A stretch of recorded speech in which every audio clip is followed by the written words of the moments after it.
menjadi pedoman bagi kita untuk menerima firman Tuhan. Dan hari ini firman Tuhan kepada kita supaya kita senantiasa taat dalam mengerjakan keselamatan kita. Ini sangat penting Bapak Ibu Saudaraku, karena memang firman Tuhan berkata pada hari-hari terakhir akan datang masa yang sukar, dan banyak orang tidak bertahan dalam tantangan, dalam kesukaran. Tetapi firman Tuhan ini mengajak kita supaya senantiasa taat dalam mengerjakan keselamatan kita. Amin Bapak Ibu Saudaraku. Taat itu berarti tunduk. Taat bukan hanya ketika ada yang melihat, bukan karena ada promosi, bukan karena ada bonus, bukan karena ada maksud tertentu. Ketaatan yang bukan hanya dilakukan pada saat ada pengawas, pada saat ada pemimpin, tetapi juga terutama tanpa ada pengawasan, tapi tetap taat. Itulah yang Tuhan mau. Taat itu melaksanakan perintah dan menjauhi larangan. Jadi kalau ada slogan peraturan dibuat untuk dilarang, itu gak berlaku bagi anak-anak Tuhan. Haleluya saudaraku. Peraturan dibuat untuk dilanggar, bukan. Ketaatan karena ada yang mengawasi, itu gak tulus. Kita akan baca bagaimana Paulus memuji gereja di Filipi. Walau tidak diawasi, mereka tetap taat dan terus diminta supaya demikian sampai pada akhirnya. Mari kita baca dari Filipi pasal 2 ayat 12 sampai 18. 7 ayat saja, bersama-sama saja kita membacanya. Sama-sama 1, 2, 3. Hai saudara-saudaraku yang terkasih, kamu senantiasa taat, karena itu tetaplah kerjakan keselamatanmu dengan takut dan gentar. Bukan saja seperti waktu aku masih hadir, tetapi terlebih pula sekarang waktu aku tidak hadir. Karena Allah lah yang mengerjakan di dalam kamu baik kemauan maupun pekerjaan menurut kerelaannya. Lakukanlah segala sesuatu dengan tidak bersungut-sungut dan berbantah-bantahan, supaya kamu tiada beraib dan tiada bernoda, sebagai anak-anak Allah yang tidak bercela di tengah-tengah angkatan yang bengkok hatinya dan yang sesat ini, sehingga kamu bercahaya di antara mereka seperti bintang-bintang di dunia, sambil berpegang pada firman kehidupan, agar aku dapat bermegah pada hari Kristus, bahwa aku tidak percuma berlomba dan tidak percuma bersusah-susah, tetapi sekalipun darahku dicurahkan pada korban dan ibadah imanmu, aku bersuka cita, dan aku bersuka cita dengan kamu sekalian, dan kamu juga harus bersuka cita demikian, dan bersuka citalah dengan aku. Haleluya. Nah Bapak Ibu Saudaraku, di ayat 12 tadi kita baca, gereja Filipi ini adalah gereja yang baik, karena kepada mereka Paulus berkata, kamu senantiasa taat. Biarlah ini jadi bagi jemaat yang resmi, senantiasa taat. Haleluya. Ketaatan mereka dapat kita lihat kalau kita kembali ke pasal 1 ayat 5, dikatakan di situ, aku mengucap syukur kepada Allahku karena persekutuanmu dalam berita Injil, mulai dari hari pertama sampai sekarang ini. Mereka gak goyah, mereka tetap taat pada pemberitaan Injil. Mereka taat pada perintah Tuhan meski tanpa pengawasan Paulus. Dan mereka diminta untuk terus melakukannya. Dan saudaraku, saat ini dengan tantangan yang begitu banyak, dengan zaman yang makin begitu canggih, dengan persaingan yang begitu ketat, bagaimana kita tetap bisa taat? Bagaimana kita tetap bisa mengerjakan keselamatan ini? Yang pertama tentunya dengan ketaatan yang 12 tadi. Keselamatan memang anugerah. Kita disuruh mengerjakan keselamatan bukan supaya selamat. Memang itu anugerah, tapi bukan berarti sekali selamat tetap selamat. Itu cheat grace. Memang ada pengajaran itu, tetapi bukan alkitabiah, itu tidak alkitabiah. Kalau sekali selamat tetap selamat, berarti berbuat dosa pun oke, lalu selamat. Tidak demikian. Sebagai contoh, jika kita diberi warisan sebidang tanah dengan cuma-cuma oleh orang tua kita, kita harus mengerjakan tanah tersebut supaya bisa menghasilkan. Betul? Begitu juga dengan keselamatan. Kita diberi dengan cuma-cuma. Matius 10 ayat 8b berkata, kamu telah memperolehnya dengan cuma-cuma. Karena itu berikanlah pula dengan cuma-cuma. Salah satu mengerjakan keselamatan, kita harus beritakan Injil keselamatan itu. Dan itu perintah. Itu amanat agung. Dan kita harus taat. Haleluya. Maksud Tuhan menganugerahkan keselamatan kepada kita bukan supaya kita ongkang-ongkang lalu menunggu datang Tuhan, tetapi kita harus mengerjakannya sampai pada akhirnya dengan taat melakukan perintah. Haleluya. Dengan taat mewartakan Injil itu. Saudaraku, hamba-hamba Tuhan di Amerika mendapat suatu penglihatan. 10 tahun ini adalah waktu bagi gereja untuk bersungguh-sungguh menggenapi amanat agung. 10 tahun ke depan, ini 2023, berarti 2033 akan terjadi sesuatu yang kita mungkin tidak tahu apa itu. Itu sebabnya 10 tahun ini gereja harus siap sedia memberitakan Injil Tuhan. Haleluya saudaraku. Kita tidak bisa hanya sekedar Kristen saja.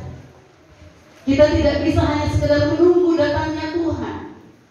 Tapi kita harus mengerjakan keselamatan kita itu dengan mewartakan Injil itu supaya jiwa-jiwa diselamatkan. Amin. Ketaatan Yesus kepada Bapa membawa suatu akibat yang mulia. Dalam Filipi 2 dituliskan, dia beroleh nama di atas segala nama. Itu akibat ketaatan. Saya dan saudara, gereja Tuhan, kalau mau mengalami kuasa, harus taat. Apa saudaraku? Kita disuruh taat. Dan ketaatan itu membuat kita bahagia. Katakan dengan saudara, ketaatan membuat kita bahagia. Nah, pengharapan itulah seharusnya yang membuat kita semakin taat kepada Tuhan. Dan jika ada orang memiliki pengharapan, berharap ini dan itu, tapi nggak taat, itu satu hal yang kontradiksi, kata orang dunia ini, berlawanan. Bapak Ibu saudaraku, cara yang pertama senantiasa taat. Taat membawa berkat. Haleluya. Bagaimana kita mengerjakan keselamatan kita? Yang kedua, takut dan gentar, ayat 12b tadi. Semua anak Tuhan harus mempunyai rasa takut dan gentar yang kudus. Bukan takut dan gentar yang negatif, tapi takut dan gentar yang kudus. rasa takut dan gentar yang kudus itu membuat kita meninggalkan dosa. Apa saudaraku? Kalau tidak ada rasa takut dan gentar yang kudus itu, maka melakukan dosa seolah-olah ada apa-apa. Tapi kalau ada rasa takut dan gentar yang kudus ini, sedikit saja dosa, oh Tuhan, jangan tinggal aku pada waktu Kau datang. Aku lihat situasi ini Tuhan, kapan saja bisa Kau datang. Ada rasa takut dan gentar. Haleluya saudaraku. Mengerjakan keselamatan dengan takut dan gentar itu berarti ada kesungguhan hati. Ada apa saudaraku? Tanpa ada rasa takut dan gentar, gak akan ada sungguh-sungguh. Takut dan gentar artinya bahwa orang percaya mengerjakan keselamatan itu dengan memfokuskan seluruh pikiran, seluruh hati, bahkan seluruh kehidupan kepada kekekalan. Jadi nggak perlu kerja, harus. Tetapi saat bekerja itu pun fokus kita adalah kekekalan. Saudaraku, takut akan Tuhan itu meliputi rasa hormat kepada kuasanya, rasa hormat kepada kekudusannya, menghormati pengorbanan Yesus di kayu salib, takut berbuat dosa dan akan akibatnya. Dan itulah yang menuntun kita kepada kesucian. Haleluya. Kesucian moral. Sekarang ini banyak orang, saudaraku, gak lagi hidup kudus. Semua serba bisa. Sekali lagi saya katakan, rasa takut dan gentar ini hormat akan kekudusan Tuhan. Dan itu berarti kita bertobat, meninggalkan dosa, dan kita persembahkan tubuh kita sebagai persembahan yang hidup menjadi alat keselamatan bagi jiwa-jiwa. Haleluya. Itu yang kedua. Dan yang ketiga, bersinergi. Pernah dengar kata bersinergi? Kita lihat, dengarkan, kita kadang bisa lihat berita TNI dan Polri bersinergi menjaga keamanan NKRI. Betul? Itu berarti bekerja sama. Memang bagian Tuhan memampukan kita, tapi kita punya tanggung jawab untuk mengerjakan keselamatan itu. Itulah bersinergi, bekerja sama. Sinergi itu berasal dari kata Yunani Allah bekerja sama dengan manusia. Maka dikatakan tadi ayat 13, karena Allah lah yang mengerjakan di dalam kamu baik kemauan maupun pekerjaan menurut kerelaannya. Terjemahan lainnya berkata begini, karena Allah lah yang memberikan keinginan bahkan kemampuan kepada kita masing-masing untuk melakukan hal-hal yang menyenangkan hatinya. Haleluya.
Dan tentunya bukan hanya kemauan, tapi juga kekuatan untuk taat.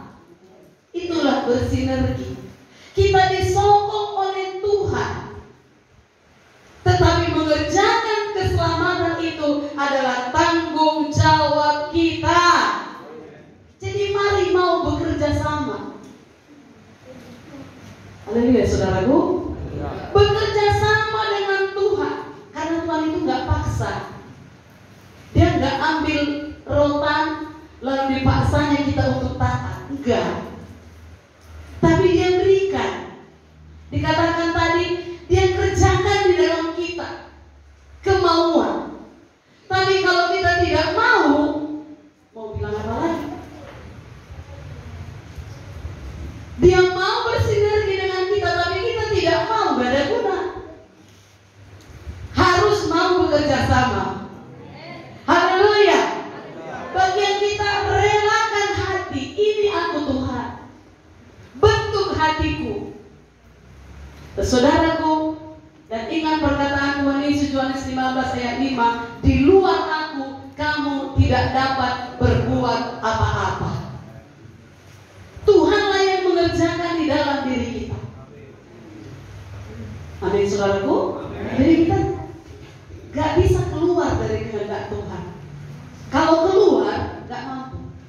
Karena dia yang memberi kemampuan itu untuk bertobat. Karena dia yang memberi kemampuan itu untuk taat. Kalau kita ingin agar kuasa Allah bekerja dalam diri kita, maka kita harus bersedia. Apa saudaraku? Kita harus menyediakan waktu setiap hari untuk membaca dan merenungkan firman. Karena firman inilah pelita bagi kaki kita dan terang bagi jalan kita. Semalam kami belajar di Muda-Mudi. Dunia yang kita tempatin ini gelap. Bukan gelap seperti malam, tapi banyak orang tersesat. Tapi kalau kita ada firman, jalan kita diterangi. Jadi kalau kita mau agar kuasa Allah bekerja di dalam diri kita, sehingga kita bisa taat senantiasa, kita harus menyediakan waktu untuk membaca dan merenungkan firman Tuhan. Kita harus berdoa. Apa saudaraku? Kita harus berdoa karena itu adalah alat yang dipakai Tuhan untuk bekerja dalam kehidupan kita. Efesus 3:20 berkata begini, bagi dialah yang dapat melakukan jauh lebih banyak daripada yang kita doakan dan pikirkan, seperti yang ternyata dari kuasa yang bekerja di dalam diri kita. Supaya lebih banyak dikerjakan, kita harus berdoa. Haleluya. Yakobus berkata, tidak ada padamu karena kamu tidak berdoa. Banyaknya orang gak berdoa, adanya padanya. Kita katakan, jangan membantah firman. Amin. Haleluya. Takut dan bersinergi yang ketiga. Dan yang keempat, tidak bersungut-sungut. Ayat 14 dikatakan tadi, lakukanlah segala sesuatu dengan tidak bersungut-sungut dan berbantah-bantahan. Kenapa dikatakan tidak bersungut-sungut dan tidak berbantah-bantahan? Karena kalau bersungut-sungut bukanlah orang yang bersyukur. Itu saja bedanya. Banyak bersyukur berarti tidak bersungut-sungut. Banyak bersungut-sungut berarti tidak tahu bersyukur. Kalau banyak bersungut-sungut tidak menghormati Tuhan, tidak menghargai pengorbanan Tuhan Yesus di kayu salib. Dan 1 Korintus 10:10 mengatakan begini, dan janganlah bersungut-sungut seperti yang dilakukan oleh beberapa orang dari mereka. Mereka itu Israel. Mereka bersungut-sungut sehingga mereka dibinasakan oleh malaikat maut. Gak tanggung-tanggung. Makanan apa ini? Kok begini jadinya? Oh, dulu aku makan bawang pre, bawang putih, bawang merah, daging ini, daging itu, bersungut-sungut. Maka dikatakan dibinasakan oleh malaikat maut. Mungkin sungut-sungut kita beda sekarang. Udah lama aku berdoa kok begini, makin sungguh-sungguh aku kok begini, ku bayar persepuluhan kok malah begini. Itu sungguh-sungguh kita. Bersungut-sungut itu ditunjukkan dengan kejengkelan, ketidaksenangan, bisa terhadap seseorang, bisa juga terhadap Tuhan. Mungkin gak dikatakan dengan mulut tapi dipendam dalam hati, atau dinyatakan tapi di belakang orangnya. Itu bersungut-sungut. Dan dikatakan berbantah-bantahan. Ini sudah nyata-nyata. Itu sudah pertengkaran yang terbuka. Tetapi dua hal ini jelas dilarang keras. Paulus melarang keras, jangan bersungut-sungut, jangan berbantah-bantahan. Haleluya. Itu menekankan gereja harus bersatu. Apa saudaraku? Dimulai dari keluarga harus bersatu. Suami istri harus bersatu. Lebih tinggi lagi, sel room harus bersatu. Dan kemudian gereja harus bersatu. No sungut-sungut, no berbantah-bantahan. Lakukan saja firman Tuhan. Haleluya. Dan yang kelima dikatakan berpegang pada firman Tuhan, ayat 16a tadi. Dan memang saudaraku, Amsal 7 ayat 1 dan 2 berkata begini, hai anakku, berpeganglah pada perkataanku dan simpanlah perintahku dalam hatimu. Berpeganglah pada perintahku dan engkau akan hidup. Simpanlah ajaranku seperti biji matamu. Ketika kita memelihara dan menjaga firman Tuhan, maka janji Tuhan, engkau akan hidup. Hidup yang sesungguhnya hanya dimiliki orang yang berpegang pada firman Tuhan. Hidup yang sesungguhnya hanya dimiliki orang yang taat firman Tuhan. Kalaupun kita lihat orang bermain-main mengikut Tuhan dan dia masih hidup, itu mungkin luaran saja, tapi dalamnya sudah porak-poranda. Hidup yang sesungguhnya dimiliki oleh orang yang berpegang dan melakukan firman Tuhan.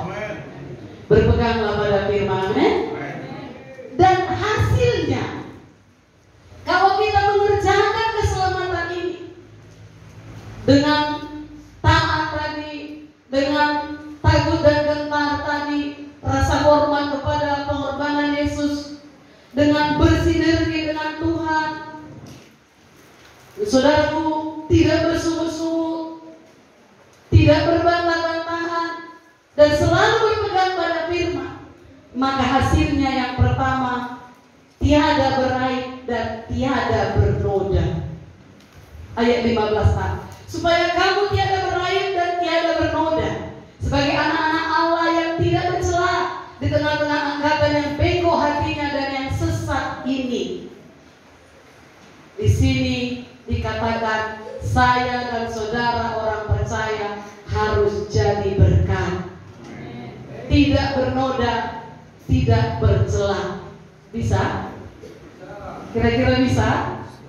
Dikatakan di tengah-tengah angkatan yang sesat dan bengkok hatinya. Yesus dan para rasul menekankan dunia ini, tempat yang kita diami ini, bengkok hati. Di luar Tuhan bengkok hati, sesat. Orang dunia ini menganut berbagai pandangan yang salah, nilai-nilai yang menyesatkan, mengikuti cara-cara hidup yang tidak susila, dan menolak standar firman. Itulah orang duniawi. Itulah di sekeliling kita. Tetapi firman Tuhan ini meminta supaya saya dan saudara tidak bercela. Haleluya. Itu berarti suci. Supaya apa? Supaya dapat memberitakan Injil tadi kepada dunia yang terhilang. Kalau tidak, gak bisa kita memberitakannya. Kalau hidup kita sama dengan mereka. Haleluya, saudaraku. Jadi di tengah-tengah dunia yang jahat ini, walau di sekeliling saudara, di dalam Mazmur 119 itu dikatakan ada jerat di sekeliling kita, orang fasik di sekeliling kita, dan menginginkan kita ceroboh, menginginkan kita ceroboh. Dan kalau sudah ceroboh, gak lagi jadi berkat, gak lagi jadi terang. Tetapi kalau kita taat pada firman, sekalipun ada orang yang menjerat kita, kita tidak ceroboh. Haleluya. Katakan kepada saudara, jangan ceroboh. Misalnya ceroboh ini begini, nongki-nongki kata orang dunia ini kan. Ayo kita nongki yuk, nongkrong di kafe. Lalu orang-orang di situ berjoget ria. Aduh siap katanya. Lalu saudara aduh sila dia. Itu sudah ceroboh. Lalu disuguhkan sebatang rokok. Yang tadinya saudara nggak merokok, tapi demi menghargai teman, lalu saudara ceroboh, lalu ikuti. Atau dia cakap kotor, saudara pun ikut cakap kotor. Itu namanya ceroboh. Dan di sekeliling kita itu ada menjerat kita. Dikatakan dalam Mazmur 119 tentang hal itu. Aku sangat tertindas, 119 ayat 107. Dikatakan di situ, orang-orang fasik ayat 110 telah memasang jerat terhadap aku. Sekeliling saudara memasang jerat, kapan lagi jatuh? Kapan lagi berdosa? Kapan lagi melakukan yang salah? Orang-orang fasik telah memasang jerat terhadap aku. Tetapi puji Tuhan, pemazmur ini jadi teladan, dikatakan, tetapi aku tidak sesat dari titah-titahmu. Maka saya katakan pada muda-mudi, simpan firman di hatimu. Saya suruh mereka menghafal tiap minggu 2 ayat 1 minggu. Kalau engkau kaya dengan firman, adapun yang menjeratmu, engkau bisa bertahan, tidak menyimpang dari firman. Haleluya. Walau engkau satu geng itu ada 10 orang dan 9 orang melakukan yang salah, engkau bisa melakukan yang benar. Itulah orang yang mengerjakan keselamatan. Tiada berai, tiada bernoda. Itu bukan sombong, memang itu kodrat firman. Jadi jangan katakan sikit-sikit pun gak apa-apa lah, gak ada sikit-sikit. Dosa tetap hukumnya mau. Banyak orang Kristen akan kecewa kelak dari penglihatan hamba-hamba Tuhan karena merasa tidak apa-apa tadi. Engkau harus bisa tiada bernoda, tiada beraib. Kalaupun kita sudah usahakan hidup baik, lalu orang mencela kita, orang menggeliti-geliti kita, dicarinya segala cara mencari kesalahan kita, tetaplah jangan menyimpang dari firman Tuhan. Haleluya. Dikatakan orang-orang fasik telah memasang jerat terhadap aku, tetapi aku tidak sesat dari titah-titahmu. Peringatan-peringatanmu adalah milik pusakaku untuk selama-lamanya. Sebab semuanya itu kegirangan hatiku. Apa yang menggirangkan saudara? Harta memang bagus, tetapi kalau itu menggirangkan kita, itu licin jalannya.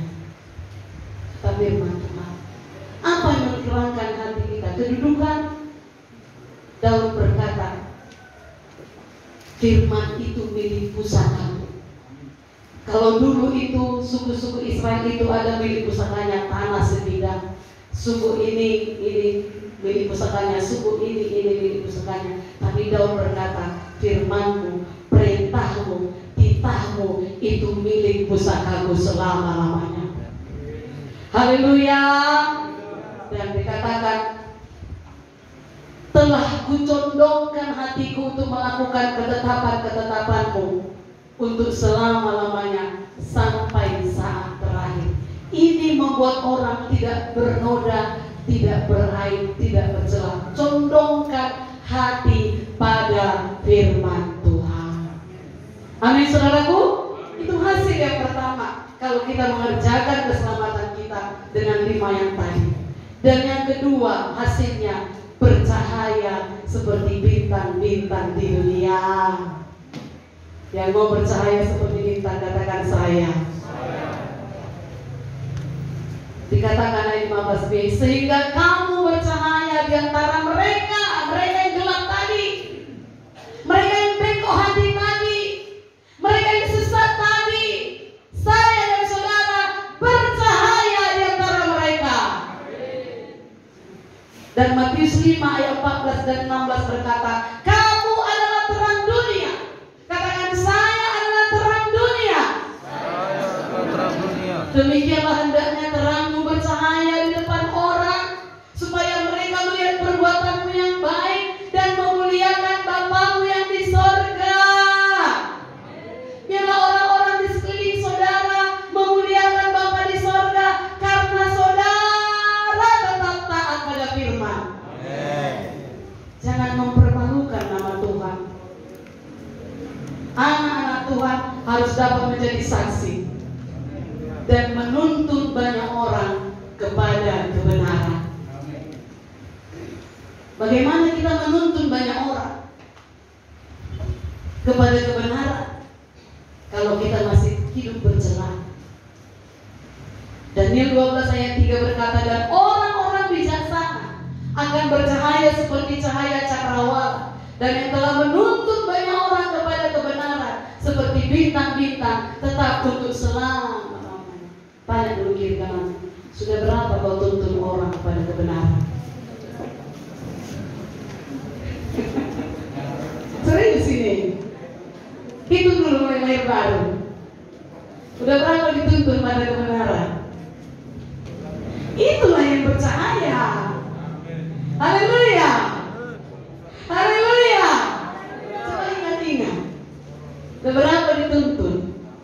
Kalau belum, masih ada waktu, masih ada kesempatan. Tapi jangan lagi buang-buang waktu, amin. Mulai sekarang tuntun orang kepada kebenaran. Jangan engkau yang ditarik seperti lembu ke kejahatan. Tadinya kau udah hidup benar, lalu kau merasa Tuhan itu gak baik padamu, lalu kau dituntun kepada jalan yang tidak benar. Itu sudah kata orang Batak, aman loh, ya aman. Jangan lagi raja demikian anak-anak Tuhan, amin. Tuntunlah orang banyak kepada kebenaran, amin. Dan selanjutnya hasilnya bermegah pada hari Kristus. Wow, ini indah. Daripada sakit nanti menderita pada hari Kristus, daripada kecewa nanti pada hari Kristus datang, biarlah kita pilih bermegah. Haleluya. Orang yang berpegang pada hari Kristus itu berarti orang yang masuk dalam kemuliaan Allah, itu menyatu dengan Allah. Yang saya katakan tadi, bersinergi dengan Allah. Itulah dia orang yang berpegang nanti. 1 Petrus 5 ayat 10 sampai 11, sama-sama kita baca. 1 Petrus 5 ayat 10 sampai 11. 1, 2, 3. Allah sumber segala kasih karunia yang telah memanggil kamu dalam Kristus kepada kemuliaan yang kekal, akan melengkapi, meneguhkan, menguatkan, dan mengokohkan kamu sesudah kamu menderita seketika lamanya. Ialah yang mempunyai kuasa sampai selama-lamanya. Memang di tengah-tengah dunia yang gelap, orang-orang Kristen yang mau taat ada penderitaan. Apa saudaraku? Ada penderitaan. Jadi kalau ada penderitaan bukan berarti kau bukan hidup benar. Ada penderitaan, tapi jangan karena dosa tentu. Karena melakukan kebenaran, amin. Tapi sekalipun kita menderita karena melaksanakan kebenaran, kita diejek, kita dijauhi, kita kehilangan apa misalnya? Kita kehilangan kolega bisnis, kita kehilangan uang, kita kehilangan persahabatan, menderita, tapi seketika lamanya. Tapi dia akan melengkapi, meneguhkan, menguatkan, mengokohkan saya dan saudara. Orang yang seperti itu akan bermegah pada hari Kristus. Allah memanggil orang percaya dalam Kristus pada kemuliaannya yang kekal. Jadi hanya melalui Kristuslah saya dan saudara menerima segala kasih karunia Allah, sehingga kita boleh masuk mengambil bagian kemuliaan pada kita bersatu dengan Allah dan kita bermegah pada hari kedatangan Yesus nanti. Amin, saudaraku. Haleluya. Dan yang terakhir hasilnya bersukacita. Apa saudaraku? Tuhan tidak mau saudara hidup dalam kecemasan. Tuhan tidak mau saudara hidup dalam kekhawatiran, walaupun di tengah-tengah yang bengkok hati. Tuhan tidak mau saudara hidup dalam kesedihan, walaupun mungkin ada penderitaan. Hidup seperti itu, sedih, khawatir, cemas, hidup seperti itu gak punya pengharapan. Tuhan mau saya dan saudara hidup dalam sukacita. Goncang jadikan saudara, sukacita boleh, sukacita mengikut Tuhan. Jangan bertekan jiwamu, jangan cemas akan hari esok, jangan cemas masa depan anak-anakmu. Haleluya. Tapi bagian kita, mari kita tetap mengerjakan keselamatan kita. Tetaplah taat kepada Tuhan dan firman-Nya di segala kondisi. Amin. Kita memang hidup dalam lingkungan yang tidak mudah. Seperti saya katakan tadi, ketaatan kita selalu dicobai. Ketaatan kita kepada Tuhan dan firman dicobai setiap hari. Tapi Yesus berkata pada murid-murid, supaya kamu jangan jatuh ke dalam pencobaan, berjaga-jaga dan berdoalah dengan aku. Haleluya. Minimal 1 jam per hari. Adil lah itu ya.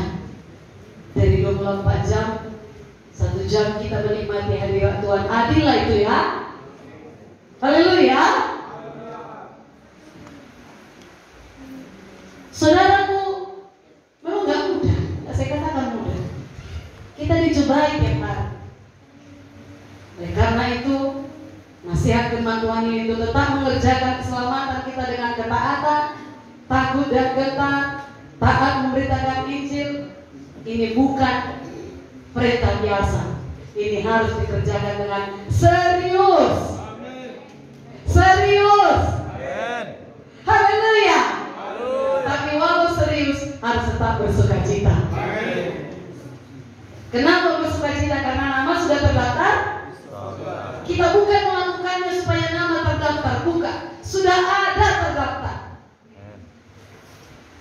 Sebagai orang percaya telah diselamatkan oleh kasih karunia, mari kerjakan keselamatan itu dengan taat sampai saat terakhir. Kalau kita lalai melakukannya, ingat, keselamatan juga bisa copot. Haleluya.